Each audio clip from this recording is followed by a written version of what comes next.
কে ভিতরে চলে আসো, বাড়ি যেতে হবে না। বৃষ্টিলে ভিজবে না, ওই দেখো আবার মেঘ করছে।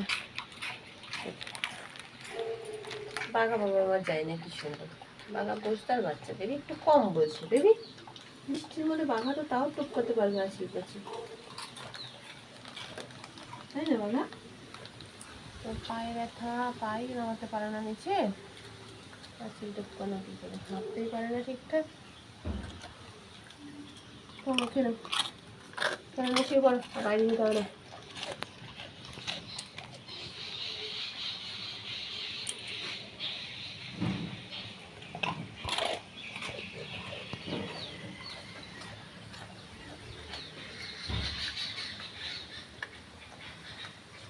আলফা উঠে গেছে, ভেবে দেখতে হবে। আর বাড়ি যাবে না কিন্তু, অন্তরে মাঠ খাবে।